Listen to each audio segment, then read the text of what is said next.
दोस्तों, नेतन्याहू ने हिजबुल्लाह के सामने घुटने टेक दिए हैं। गजा और लेबनान में नेतन्याहू युद्ध हार गए हैं। इस्राएली मीडिया ने खुद इस बात को कबूला है। पूरी खबर आपको इस वीडियो में बताएंगे। अमेरिका ने किस तरह से फिर अपना दोगलापन दिखाया है, साथ ही काबा के अपमान को लेकर किस तरह सऊदी अरब तमाम मुस्लिम देशों के निशाने पर है। ये सारी बड़ी खबरें डिटेल के साथ आपको एक एक करके बताऊंगी, लेकिन उससे पहले एक नजर आज की बड़ी खबरों के हेडलाइंस पर। नेतन्याहू ने हिजबुल्लाह के सामने टेके घुटने। गजा और लेबनान युद्ध में इसराइल की बड़ी शिकस्त, इस्राएली मीडिया का दावा। फिर बदला गिरगिट की तरह रंग। इंटरनेशनल क्रिमिनल कोर्ट पर प्रतिबंध लगाने की तैयारी में जुटा इस्राएली अधिकारियों के खिलाफ गिरफ्तारी वारंट जारी करने पर जताया एतराज। गजा में जारी इसराइल का नरसंहार। पिछले 48 आवर में 5 मेडिकल स्टाफ समेत 47 लोगों की मौत, 139 लोग हुए जख्मी। विवादों से सऊदी अरब का नहीं टूट रहा है नाता। पाक काबा का किया अपमान, मुस्लिम देशों ने साधा निशाना। भारत ने अपने पहले हाइपरसोनिक मिसाइल का सफल टेस्ट किया। 1500 किलोमीटर के दायरे में अपने दुश्मनों को कर सकता है तबाह। द लाइव टीवी, सच सबसे आगे। आदाब दोस्तों, मेरा नाम है मिसबा खान और आप मुझे द लाइव टीवी पर देख रहे हैं। दोस्तों, वीडियो शुरू करूं उससे पहले आपसे एक गुजारिश है कि वीडियो को लाइक जरूर किया करिए और शेयर करने के अलावा कमेंट बॉक्स में अपने नाम के साथ अपने देश और शहर का जिक्र जरूर किया करिए, ताकि आपके लिए बेहतरीन कंटेंट बनाने में से हमें मदद मिल सके। आपसे यही शिकायत है दोस्तों मेरी कि आप वीडियो देखते तो है पर लाइक नहीं करते, कमेंट भी नहीं करते, इसलिए वीडियो देखने के साथ साथ लाइक और कमेंट जरूर किया करिए। चलिए अब बढ़ते हैं खबरों की तरफ। तमाम खबरें आपको एक एक करके विस्तार के साथ बताते हैं। दोस्तों, जो कड़वी हकीकत नेतन्याहू की जुबान पर नहीं आ पा रही है, उसे इस्राएली मीडिया ने बयां कर दिया है। जी हाँ दोस्तों, हमास और हिजबुल्लाह के खिलाफ नेतन्याहू जंग हार चुके हैं। जी हाँ, नेतन्याहू जंग हार चुके हैं हमास और हिजबुल्लाह के खिलाफ। गजा और लेबनान में इसराइल की करारी शिकस्त हुई है। ये बात हिजबुल्लाह, हमास या ईरान ने नहीं, बल्कि खुद इसराइल की मीडिया ने कबूल की है। इस्राएली न्यूज चैनल के एक एक्सपर्ट यहोशुआ ने दावा किया है। दोस्तों, पिछले 1 साल से इसराइल गजा और लेबनान में जंग लड़ रहा है। ऐसे में इनका ये कहना है कि इतना वक्त गुजरने के बाद भी हिजबुल्लाह को सरेंडर कराने में नेतन्याहू नाकाम रहे, मजबूर नहीं कर पाए हिजबुल्लाह को सरेंडर कराने के लिए। उल्टा हिजबुल्लाह ने नेतन्याहू को झुकने पर मजबूर कर दिया। यहोशुआ ने यह भी कहा कि नेतन्याहू ने कहा था कि वो उत्तरी इसराइल में जंग की वजह से विस्थापित हुए लोगों को बसाएंगे, लेकिन नेतन्याहू इस मकसद में भी अभी तक कामयाब नहीं हो पाए हैं। कुछ दिन पहले ही इस्राएली मीडिया ने कहा था दोस्तों कि लेबनान में इस्राएली सैनिकों को हिजबुल्लाह की तरफ से कड़ी चेतावनी मिल रही है। हमास और हिजबुल्लाह पहले भी साफ कर चुके हैं कि नेतन्याहू की शर्तों पर शांति समझौता मंजूर नहीं होगा।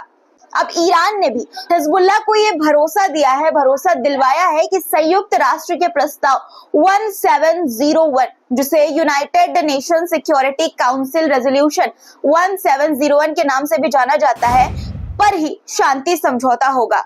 ईरान का कहना है कि किसी और शर्तों पर नहीं होगा यह शांति समझौता। ईरान के supreme leader Ayatollah Ali Khamenei ने हिजबुल्लाह को भेजे अपने संदेश में, अपने मैसेज में यह भी कहा है कि वो हिजबुल्लाह को पहले की तरह समर्थन देते रहेंगे और इसे फिर से मजबूत करने में अपनी पूरी ताकत लगा देंगे। रेजोल्यूशन 1701 में इसराइल और हिजबुल्लाह के बीच जंग को खत्म करने पर जोर दिया गया है। साथ ही इसमें इसराइल मुक्त लेबनान का भी जिक्र किया गया है दोस्तों, मतलब लेबनान से इसराइली सैनिक वापस लौट जाए। वहीं इस्लामिक देशों के संगठन OIC ने गजा और लेबनान में जारी हिंसा पर चिंता जताते हुए दोनों जगहों पर युद्ध विराम यानी कि सीज फायर की अपील की है। गजा में नरसंहार के लिए OIC ने इसराइल को जिम्मेदार ठहराया है और इसे तुरंत रोकने की मांग की है। दोस्तों, अब अमेरिका के दोगलेपन से जुड़ी खबर भी आपको बता देती हूँ। गजा और लेबनान में हिंसा को लेकर ICC यानी इंटरनेशनल क्रिमिनल कोर्ट ने इसराइल के कुछ अधिकारियों के खिलाफ गिरफ्तारी वारंट जारी किया है। नरसंहार के लिए दोषी अधिकारियों को तुरंत गिरफ्तार करने का आदेश दिया है। अपने दोस्त इसराइल के खिलाफ इस कार्रवाई को अमेरिका पचा नहीं पा रहा है, यहाँ तक कि उसने अब आईसीसी को ही धमकी दे डाली है। अमेरिका ने कहा है कि आईसीसी या तो अपना फैसला बदले या प्रतिबंध सहने के लिए तैयार रहे। अमेरिकी सीनेट के नेता सीनेटर जॉन थ्यून ने आईसीसी के खिलाफ कानून बनाने की मांग की है ताकि कोर्ट के आदेश को रोका जा सके। दरअसल आईसीसी के चीफ प्रोसिक्यूटर कासिम खान ने इस्राएली अधिकारियों के खिलाफ गिरफ्तारी वारंट जारी किया है। अमेरिका इस फैसलों को भी धार्मिक चश्मे से देख रहा है और इसे भेदभाव वाली कार्रवाई बता रहा है। चीफ प्रोसिक्यूटर कासिम खान नरसंहार के खिलाफ अक्सर आवाज उठाते रहे हैं बिना किसी भेदभाव के। मई महीने में ही उन्होंने इस्राएल के प्रधानमंत्री बेंजामिन नेतन्याहू और उस समय के रक्षा मंत्री गैलेंट के साथ साथ हमास के कई नेताओं के खिलाफ भी गिरफ्तारी वारंट जारी करने की मांग उठाई थी। दोस्तों, अमेरिका से मिल रहे समर्थन का ही नतीजा है कि गजा और लेबनान में इस्राएल की मनमानी दिन ब दिन बढ़ती जा रही है। जनसंहार जारी है, यहाँ तक कि इस्राएली सैनिक मेडिकल स्टाफ को भी नहीं छोड़ रहे हैं। गजा के खान यूनिस में इस्राएली हमले में 5 मेडिकल स्टाफ की मौत हो गई है, जबकि कई जख्मी हो गए हैं। ये तमाम लोग गजा में युद्ध की मार झेल रहे जरूरतमंद लोगों की मदद कर रहे थे। एक रिपोर्ट के मुताबिक पिछले 1 साल से जारी इस्राएली हमले में अब तक 208 मेडिकल स्टाफ की मौत हो चुकी है, यानी कि वो अपनी जान गंवा चुके हैं, शहीद हो चुके हैं। इस्राएल ने मानवीय मदद से जुड़े ठिकानों पर 280 बार हमला किया है। एक मैप के जरिए तमाम हमलों और आंकड़ों को दिखाया गया है, जो कि आप स्क्रीन पर भी अपनी देख पा रहे होंगे। इन आंकड़ों से आप इस बात का अंदाजा लगा सकते हैं कि नेतन्याहू को अपनी सनक के आगे किसी की जिंदगी की कोई परवाह नहीं है। वो कोई भी हो, वो मासूम हो, मेडिकल स्टाफ हो, डॉक्टर हो या कोई भी, उनको कोई परवाह नहीं है। गजा में नरसंहार को लेकर एक और रिपोर्ट सामने आई है दोस्तों, जिसके मुताबिक 408 दिनों से जारी जो जंग चल रही है उसमें पिछले 24 आवर यानी कि 24 घंटे में इस्राएली हमले में 47 लोगों की जान चली गई, जबकि 139 लोग जख्मी हुए हैं। पिछले 1 साल से अब तक 43,846 लोगों की मौत हो चुकी है, जबकि 1,03,740 लोग जख्मी हैं। सैकड़ों लोग लापता हैं, जिनके बारे में कुछ पता नहीं कि वो मलबे में फंसे हुए हैं या फिर अपनी जान गंवा चुके हैं। गजा और लेबनान में नरसंहार के खिलाफ लगातार आवाज उठ रही है दोस्तों। पेरिस में कुछ फिलिस्तीनी समर्थकों ने जंग में मारे गए फिलिस्तीनी पत्रकारों और मेडिकल स्टाफ की आत्मा की शांति के लिए मेमोरियल यानी कि शहीद स्मारक बनाया है। युद्ध में जान गंवाने वाले लोगों की फोटो यहाँ लगाई गई है। बड़ी संख्या में लोग उन्हें श्रद्धांजलि देने के लिए और आजाद फिलिस्तीन के समर्थन में अपनी आवाज बुलंद करने के लिए यहाँ पहुंच रहे हैं। पेरिस की तरह ही जर्मनी में भी इस्राएल के खिलाफ आवाज उठ रही है दोस्तों। जर्मनी के राइट विंग के नेता टीनो क्रुपाला ने जर्मनी के चांसलर स्कोल्स की निंदा की है। क्रुपाला ने कहा कि जर्मनी चांसलर इस्राएल की हथियारों से मदद कर गजा और लेबनान में नरसंहार का समर्थन कर रहे हैं। उन्होंने कहा कि नेतन्याहू लेबनान में यूएन की शांति सेना पर हमला करने से भी बाज नहीं आ रहा है और ऐसे लोगों की मदद करना किसी गुनाह से कम नहीं है। उन्होंने कहा कि जर्मनी चांसलर के इस कदम से शांति का रास्ता नहीं निकलेगा, बल्कि वहां और तबाही मचेगी। अब बात Hezbollah media chief Mohammad Afif की, जिनकी हत्या को लेकर बड़ा खुलासा हुआ है। जिस जगह पर मोहम्मद अफीफ की हत्या हुई थी वहां पर एक सीरियाई जासूस पकड़ा गया है।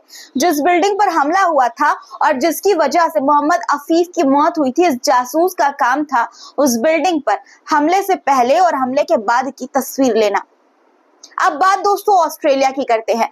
इस्राएल को हथियार देने को लेकर ऑस्ट्रेलिया में लगातार विरोध हो रहा है। विरोध के आगे ऑस्ट्रेलियाई सरकार को अब झुकना पड़ा है। ऑस्ट्रेलियाई सरकार ने हथियारों की सप्लाई को लेकर बनाए गए नियमों में बदलाव किया है ताकि आगे किसी भी तरह के विवाद से बचा जा सके। अब वो खबर जिसको लेकर सऊदी अरब एक बार फिर से विरोधियों और मुस्लिम देशों के निशाने पर आ गया है। दरअसल सऊदी एंटरटेनमेंट अथॉरिटी ने रियाद के एंटरटेनमेंट सीजन की शुरुआत की, जिसमें एक विवादित हरकत की गई, कंट्रोवर्शियल हरकत की गई। उद्घाटन कार्यक्रम में पाक काबा का एक मॉडल दिखाया गया, जिस पर महिलाओं के गाने और नाचने की तस्वीर प्रोजेक्टेड की गई। आप देख भी पा रहे होंगे दोस्तों वीडियो।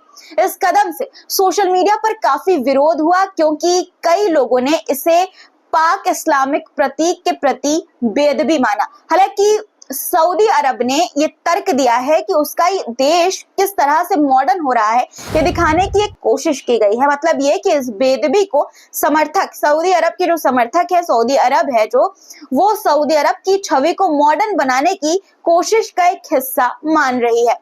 लेकिन सऊदी अरब के इस तर्क को कोई भी पचा नहीं पा रहा है और पचाया जा भी नहीं सकता है। अब पाक काबा के अपमान को लेकर, बेअदबी को लेकर सऊदी अरब से माफी मांगने की अपील की जा रही है। मुस्लिम देश उसका कड़ा विरोध कर रहे हैं। वहीं कुवैत में भी एक अनोखी घटना हुई है दोस्तों। आसमान में एक यूएफओ दिखाई दिया है। बताया जा रहा है कि इसकी स्पीड इतनी तेज थी कि जिससे ये पता चलता है कि इसे कोई इंसान नहीं उड़ा रहा था। इस दौरान आसमान में 2 सफेद बॉल दिखे। वैज्ञानिक यूएफओ की पहचान करने में जुटे हैं, इसकी सच्चाई जानने में जुटे हैं कि आखिर ये यूएफओ था या कुछ और। आज के लिए इतना ही दोस्तों। आज की हमारी खबर आपको कैसी लगी कमेंट बॉक्स में जरूर लिखिएगा। अगर आपका कोई सुझाव भी हो तो प्लीज जरूर शेयर कीजिएगा। आपका प्यार, आपके सुझाव मेरे लिए बेशकीमती हैं, इसलिए दोस्तों अपना सुझाव जरूर दिया करिए। कमेंट बॉक्स में जरूर लिखा करिए कमेंट। एक और जरूरी बात, अगर आपने चैनल को सब्सक्राइब नहीं किया है तो जरूर से कर लीजिए ताकि देश और दुनिया की ताजा तरीन खबरों से आप हर रोज वाकिफ हो सके। फिर मुलाकात होगी आपसे कुछ नए मुद्दों के साथ। तब तक के लिए खुदा हाफिज। द लाइव टीवी, सच सबसे आगे।